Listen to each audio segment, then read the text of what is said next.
So over the past month, I don't know if you've caught on to it as much, but I haven't been up here speaking quite as much as I typically do, and that's been intentional. Several weeks ago, one of my friends from up north in Indiana came down, Tammy Bird, someone who has actually been here before and kind of became friends with some of you. She came down and she shared from her heart the importance of this next generation and investing in this next generation, and we got to learn from somebody who's kind of outside of ourselves. And then I had intended to, in between her coming and my brother coming last week, having another friend from Arizona come, and he was going to share just some thoughts that he had on what it means to live in community. He's one of those guys that I've seen very few men in my life who really invest in the lives of all the people around them. And, I can think of a handful that would maybe fall into his category. But because of travel plans and living in Arizona, things fell through and that one didn't work out. But then last week, we were able to have my brother come in here, and he was able to share with us about the importance of discovering who this is that God's created us as and how we display part of the image of God and how that works with the people around us who are displaying another part of the image of God. And by bringing in these other people, what I was trying to communicate with all of you is that we need more than just ourselves. You need more than just me. And you need more than just yourself. Each of these people who came in, Tammy and Jared and Chris, if he had been able to come in, are people who have invested into my life in different ways throughout the course of my life. Obviously, I've known Jared my entire life because he's my older brother. And so he's been an influence over everything that I've done, whether it was I wanted to be like him or I wanted to be the complete opposite of him. He still influenced the decisions that I made and the life that I lived. And then Tammy, as I've gotten to know her over the course of the past 4 or 5, I don't remember how many years, somewhere in that range, 4 or 5 years, she's been a larger and larger voice in my life, especially as we were both walking in youth ministry and both walking on the team that puts IYC together and things like this, to really be able to bounce ideas off of each other, but also just to be able to bounce life off each other. And there's so many other people that I could stand up here and I could talk about. My family members have played a huge role in my life. The SHAPE group that I was a part of when I lived in Oklahoma, which was a group of youth pastors, or at least it started out as youth pastors, and then they slowly all started going over to the dark side of lead ministry, which I eventually joined years later. At least that's what we called it back then, was the dark side. Now I'm not so sure. But it started out as this group of youth pastors that came together, and we held each other accountable, and we encouraged one another, and we went out and we had the worst golf games that you could ever possibly imagine seeing, to where every year on my Facebook feed this video pops up of my friend trying to hit a golf ball out of the water, and like 10 swings later it finally gets somewhere. And every year I laugh because of that memory that we have together of doing life together. And in Casper, we had a small group that, we were not just a small group that met together, but we were a group of friends that met together and that could hold one another accountable. And really, the more we looked at it, we realized all of us, it seemed like, not literally all of us, but we volunteered or served in some capacity in either children's or youth ministry. And so we did that part of life together too. We served alongside one another and we brushed shoulders with one another. And I could waste a lot of your time this morning talking about the different people that have influenced my life and the different people that have invested into my life and that I've invested into their life.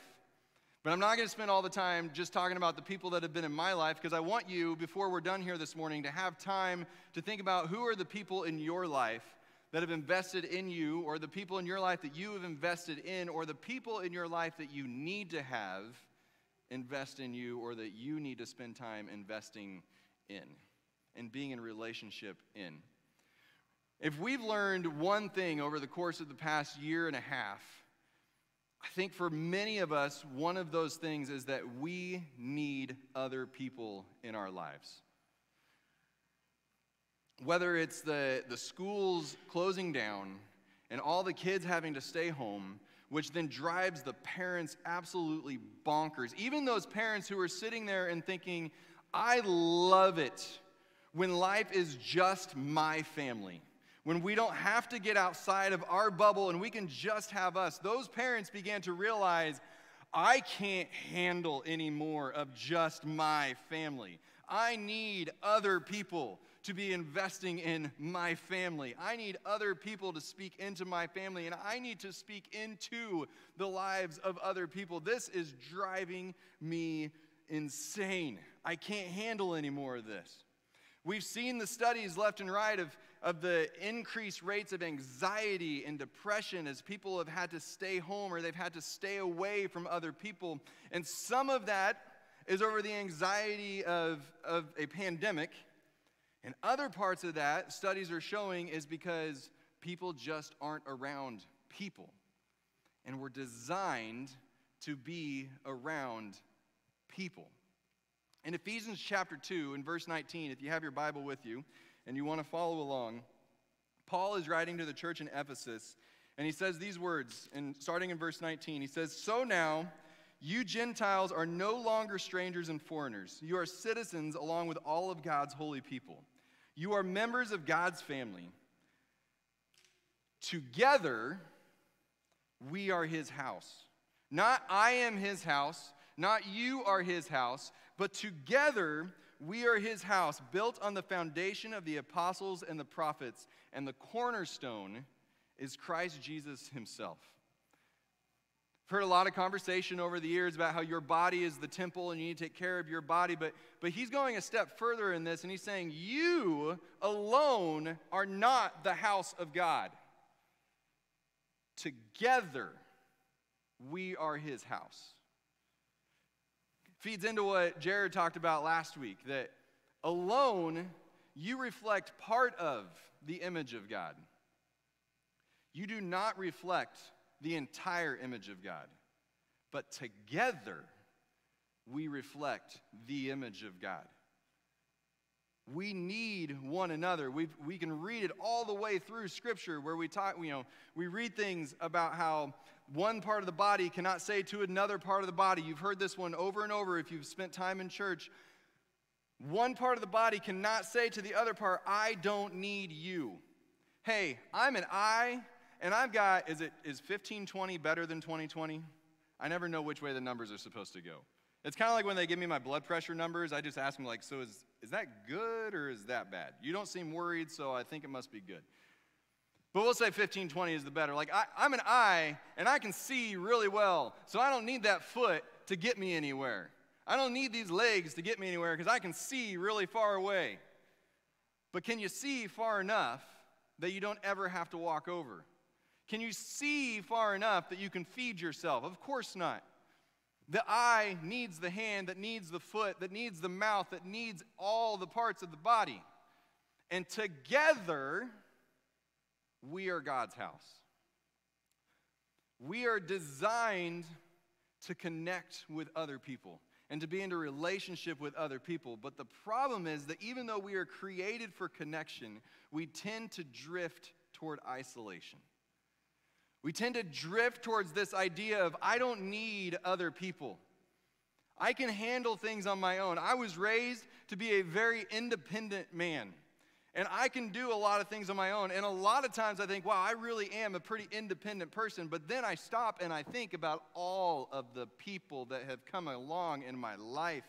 And I realize that while from one standpoint I'm pretty independent, on the other hand, man, if I hadn't had those people in my life at that time, who knows where I would be right now. And no matter how independent and how strong you are down here in southern Indiana, which I'm, again, loving living here and seeing the personalities here, no matter how strong you think you are, and no matter how independent you think you are, you have got to have other people in your life. Running towards isolation or drifting towards isolation will leave you in a spot that you will get to the point where you get to the feeling of hopelessness and loneliness that you can't get yourself out of by yourself, because we were created to be in connection with other people. The problem is, when we begin to drift toward isolation, it's really hard to stop drifting in that direction. When we get to the point that we're sitting there and we're like, I can do this by myself. I don't need other people in my life. I don't want other people in my life. once we begin to drift that way, it's really hard to stop drifting that direction. There are people sitting in this room right now that are going, how in the world could anybody struggle with this? Like, I absolutely love being around other people. Like, I'm sitting out here and I see Doug Reynolds sitting out here. I'm like, Doug is one of these people that, like, I can't imagine him not having 20 people around him at all times. Now, maybe you have those moments. But you talk about a guy who just has people gravitate toward him because of your personality and because of your love for other people. You may be sitting here going, I don't understand how people struggle with this. But I can also look out here and I can see people, because I'm getting to know you a little better, who you're sitting here and going, please don't tell me that I need to talk to others because I'm afraid to, or I just don't want to. Like, it's terrifying to me, or other people are just annoying. Why would I want to? I mean, I don't know how many times I've heard in ministry, or I've heard teachers say the same thing, like, ministry would be great, teaching would be great if it wasn't for the people involved in it. Like, this would be the easiest job in the world if I didn't have to deal with all of you. I've heard teachers say it over and over again. Teaching is awesome if it wasn't for the kids, or the parents, or the other teachers, or the administration, or the government. Like, it'd be an awesome job. I would love it if you'd take the people out of it. And it's real easy to start going towards that. And church, I'm here to tell you this morning that we have to fight against that. We can look over the past year and a half, and we can see what kind of damage it's done to people. And I think for many of us, if we would look inside, we would see what kind of damage it did for us. I mean, I think there was an element of congregations fighting against the shutdowns and you can't make us not worship together. There was an element of that it was just plain old stubbornness. It was, you're not going to tell me what to do. My right says that I can do this, and so I'm going to do it, and stop trying to meddle in my business. But I think there was another piece of it, that it was the longing inside of people that were remembering that piece in Hebrews where it says, do not neglect meeting together. And I don't think he told us that so that we would have one more rule to follow. He told us not to neglect meeting together because he knew that we needed other people. So I want to talk this morning a little bit about how do we fight against this drift. Dan this morning, when I was talking to him and he was looking at the notes and everything that he's going to try his best to follow along with on the slides. I've told every slides person, like, good luck.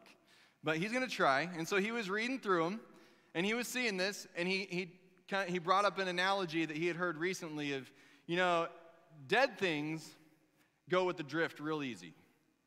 And I'm butchering the phrase, so I'm sorry, Dan. I should just have you come up and say this.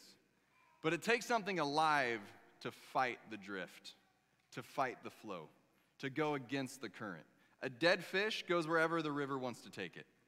A piece of drift wood goes wherever the current wants to take it.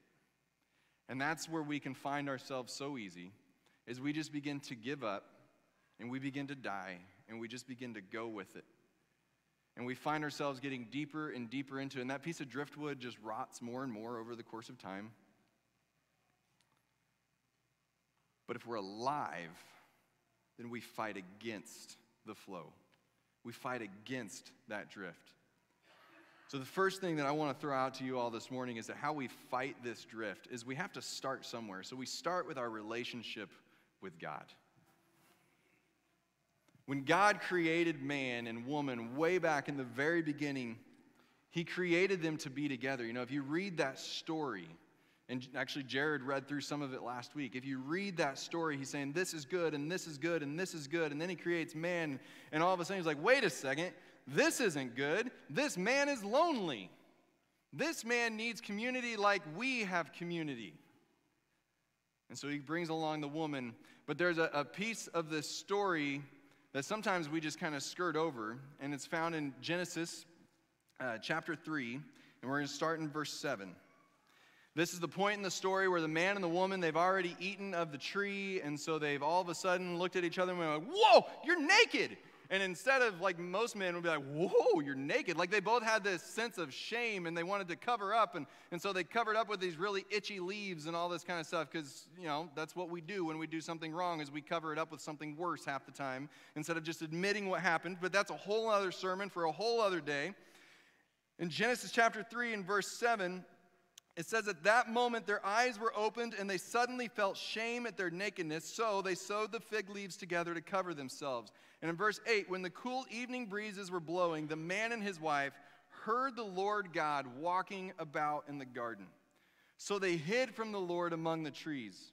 Then the Lord called to the man, where are you? Where are you? See, God was coming along to have his evening stroll through the garden with the man and the woman, to spend community with the man and the woman, to spend relationship, to have connection with the man and the woman. And instead they were fighting, or they were hiding. And God comes along and he says, where are you? Now again, there's a whole other message in there. As far as like God knew where they were, and he wasn't really wondering, where are you hiding? Like he could see through the tree or whatever. He could see around. I don't care how you want to look at it. He knew where they were. But he so craved connection, and he knew how badly we needed connection, that he was searching for them in the garden and giving them the opportunity to come out of hiding and say, here I am. And so many of us have gotten to the point, I've been at this point at different points in my life, where we get to the point where our drift towards isolation has gotten us to the point that we've walked away from the connection that we desire to have with God. We've put ourselves in isolation away from him, and he's sitting there going, hey, I'm not walking away. I'm looking for you. All you have to do is step out from behind the tree. And I'm right here. And I'm ready to have connection with you. I'm ready to be in a relationship with you. The first thing that we need to do if we're going to fight this drift is to work on our relationship with him. And we've heard over the years that you need to pray more, you need to read your Bible more, you need to start a devotional, you need to do this. And I'm telling you, you just need to step out from behind the tree.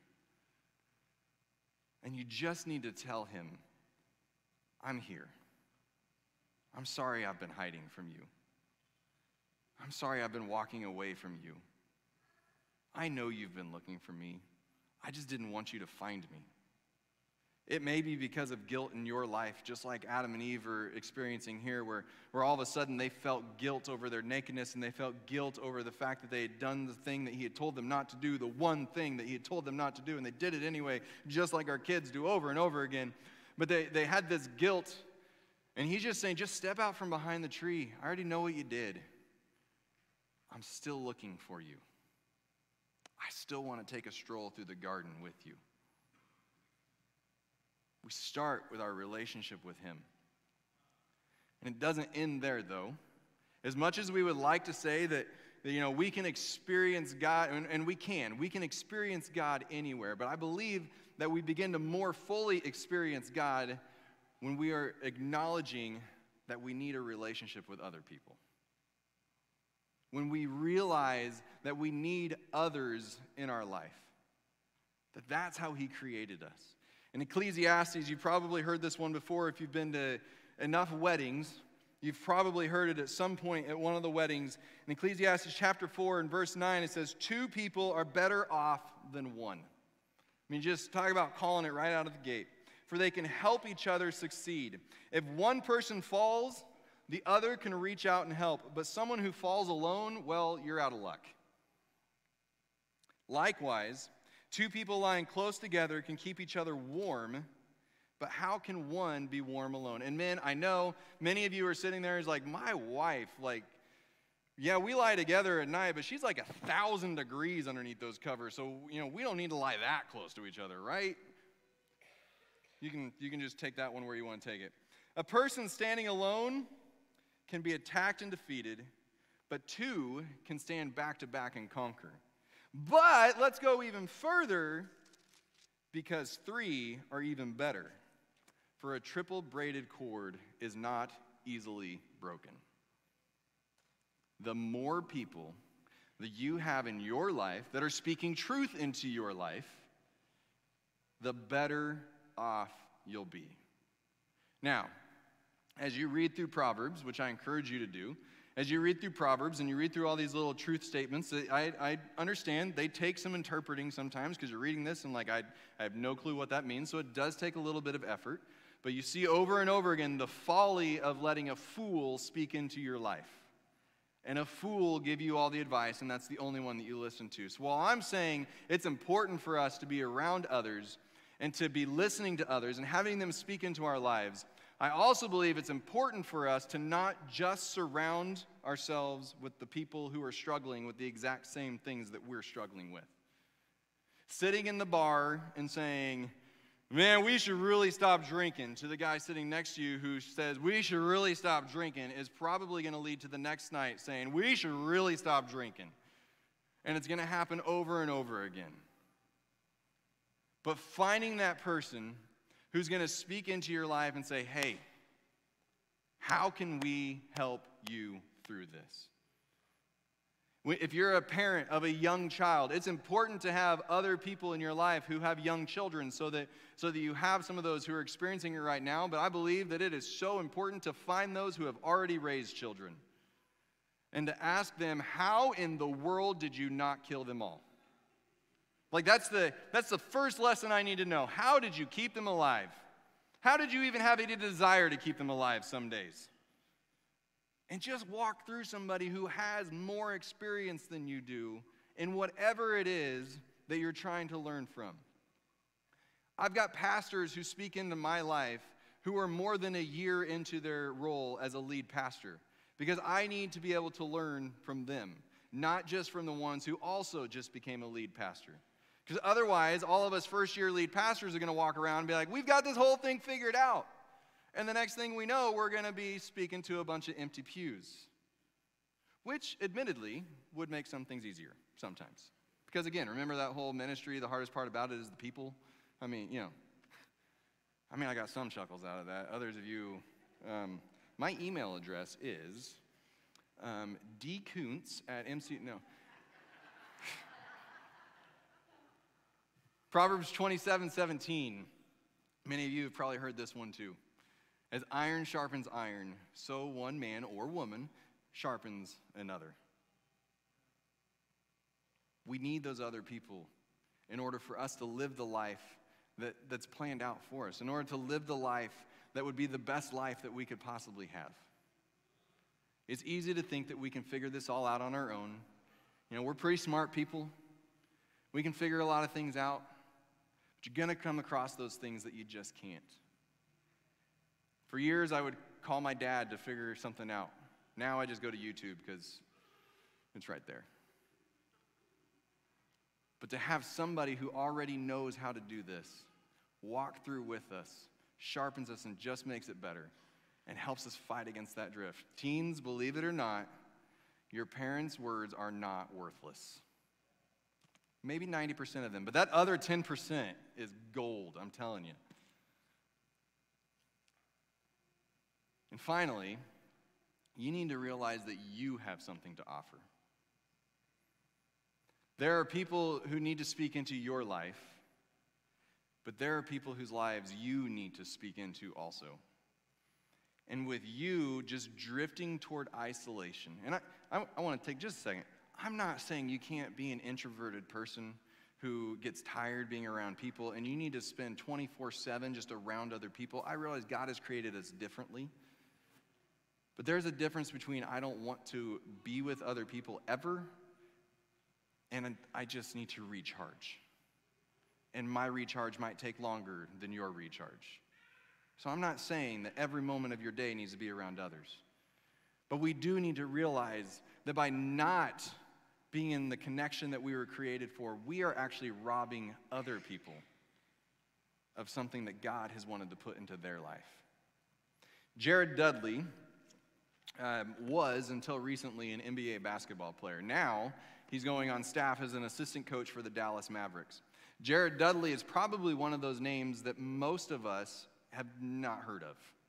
If you're a big NBA fan, maybe you've heard of him. If you paid attention to college basketball 15 years ago, maybe you've heard of him. But over the course of the last 10 years, you probably haven't heard his name a whole lot.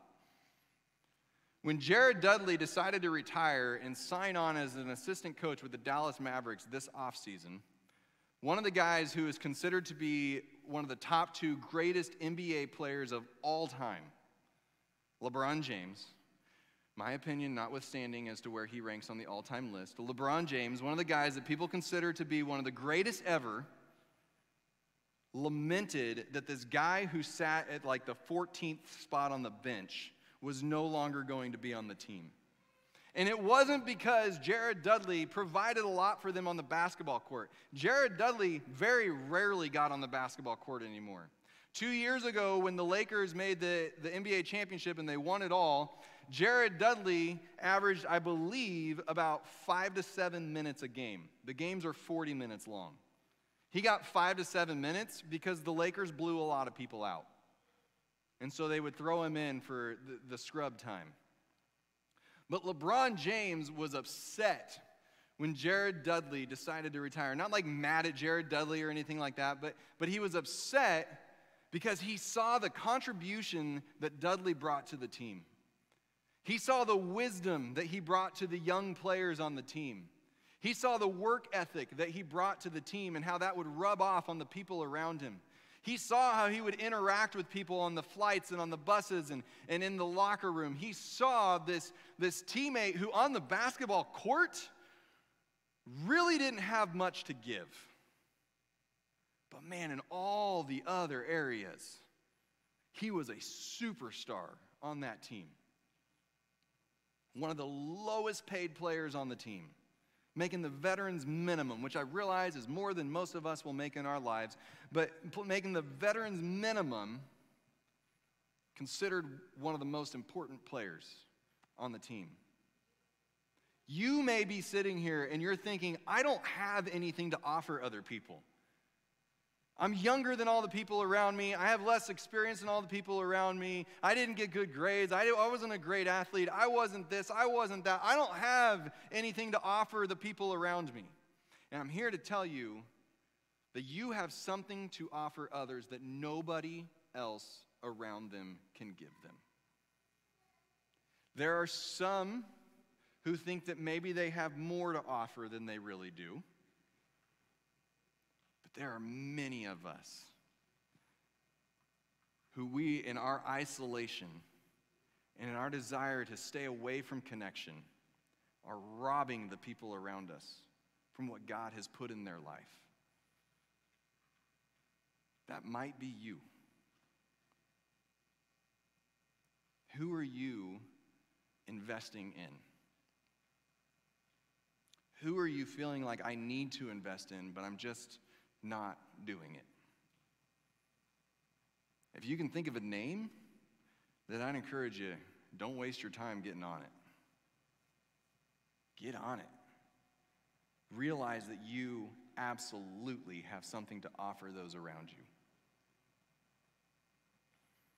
Now, as for the tangible ways, I could give you a long, long list of things that you can do, and for some of you, this option would be great, and for some, this option would be great.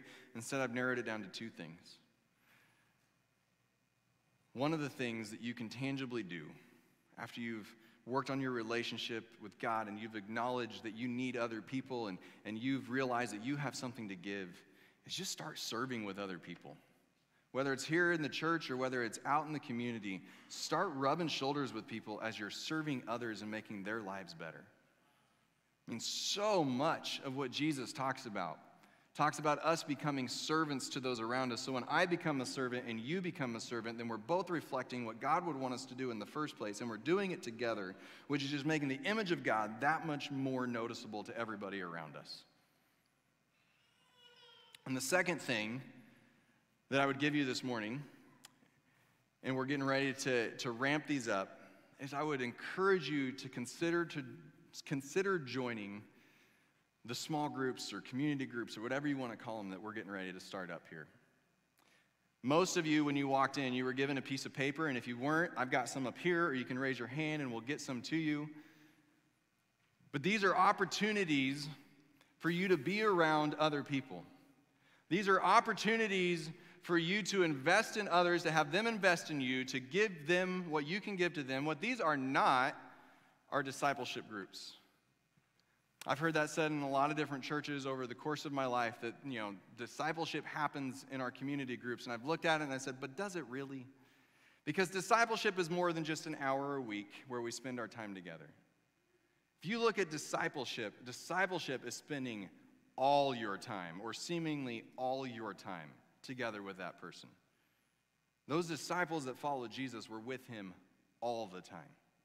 So maybe it's not discipleship, but it is a spot to learn from one another. And it is a spot to grow with one another towards a relationship with Christ. They are not a place to go so that we can just have a bunch of other people that we can tell about all the problems that we have with other people. AKA, they're not gossip groups. They're not places where we can just go talk about others, or that we can complain about what's happening over here, or we can complain about what's happening over here. But they're a place where we can build one another up. Now, sometimes there's going to be a moment where you need to share about the hard thing that's going on at work. You need to share about a hard relationship that you have. And that might be the group that you can do that with, but it might not be too. These are the type of groups that the way that we're wanting to organize these are the type of group where it's not just going to be a group of your closest friends. And so we're not going to stand up here and say, this is the place where life happens together. Like, these are the people that you're going to do life together with. You may end up with some people who are 30 years older than you, or 30 years younger than you, or who knows what else kind of differences you may have in there. And so we want to be up front with you that we're not just going to put the friend groups together and the clique groups together. Because we believe that there's too much to learn from people who aren't like us to just spend our time with people who are like us. If you want to form a group of people who are like you, by all means, get together with a group of your friends. Get together with a group who is like you. We're not going to say don't do that. But what we're putting together is something a little bit different. These are not a lifelong commitment. This is not a, man, if I sign up for this thing, then I'm going to be doing this thing for the next 5 years of my life, and what if I don't like this group in the first place? And I would say, remember Jared mentioned last week that what if you did get in a group with people that rub you the wrong way, and you had to actually work through things, which is something that we as Americans, we as humans, we as Jesus followers have lost a lot of skills into how to work through things. At least in the Wild West, they worked through it with a duel. We just act like it didn't happen, and we get on Facebook and we just bash them. What if we actually sit down with somebody who is a Democrat and we're a Republican, and we have to actually have a conversation about the fact that what if we both follow Jesus and we vote different? Is that possible? Can we work through this? Or what if one cheers for Purdue and the other one cheers for IU? Can we work through this? Can we do this kind of stuff? Obviously, you don't have to do it at all, but you were given a piece of paper when you walked in, and I would invite you to fill that out. And we're going to be starting to put these things together over the next several weeks. You'll see the questions on there. If you have other questions that you're just wondering about this, hey, fill it out, and we're going to get in contact with you. We're not going to contact trace you to make sure that you showed up to your group or anything like that.